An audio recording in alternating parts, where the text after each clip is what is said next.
ilulutuan natin ang gamot ng amo natin. Alam niyo ba, itong herbal na ito galing Pinas talaga. Ito yung namumulaklak ng violet na maliliit yung dahon ng mga green.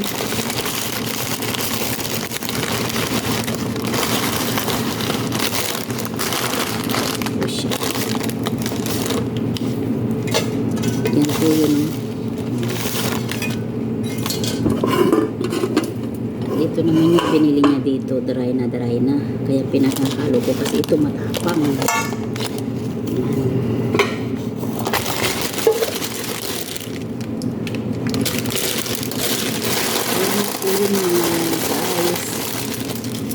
Kasi marami yan sa mga gilid-gilid ng bahay natin. Sa mga gilid ng palayan.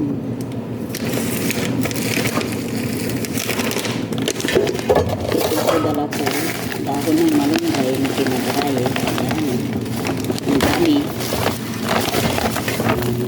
Dahon ng malunggay po ito. Pwede po itong ibulay.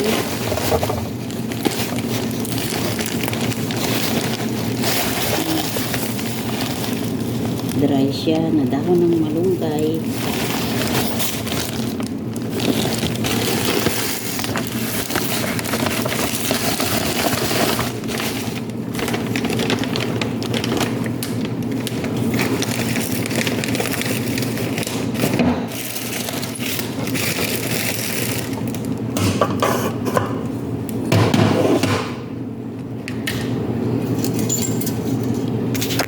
Hugasan natin siya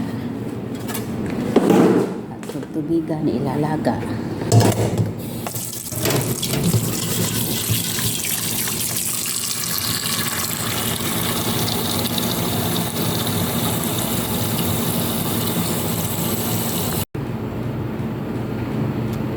Ayan na po siya.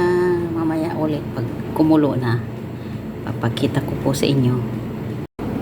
Ayan, for today's video, magluluto tayo ng fettuccine or carbonara. Maglalaga po tayo ng ating noodles. Magpapakulot tayo ng tubig para sa noodles ng cappuccini. Fettuccine. Yan. Pwede na po ito. Ito yung pang spaghetti. Wala kasi yung malalapad eh. Pero pwede na rin po ito. Parehas na noodles din. Ito lang pabilog. Yung fettuccine, ano siya, flat. Mamaya na ulit. Ito na po yung nilaga ko na herbal na galing Pilipinas na gamot ni amo. Sabi niya, almost 20 years na daw siya na umiinom nito. Kasi ang halamang ito ay anti-cancer. Yan. Ilalagay po niya sa ref. 1 week niya siguro itong iniinom. Ito na po yung noodles ng carbonara. Nilalaga na po natin. Yan, habang nilalaga po natin, nilagyan ko po ng Maggi cubes para yung sarap lulusok hanggang sa loob ng noodles. Yan, halo-haloin po natin. Dadagdagan ko pa yan ng tubig kasi konti lang yung nailagay ko na tubig. Ito na po, igigisa na yung ricado ng fettuccine.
Pakuluan muna natin siya tapos patayin natin kasi mamaya na maaga pa para hindi po siya lalapsa.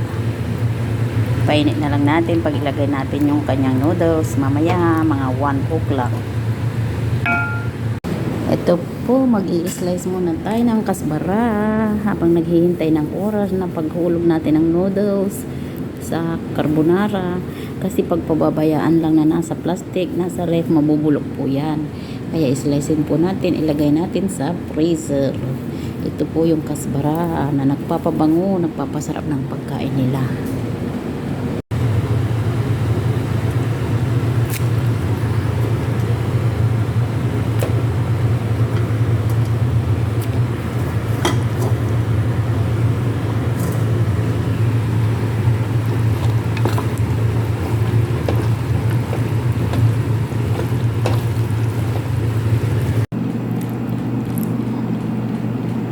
Ito na po yung carbonara.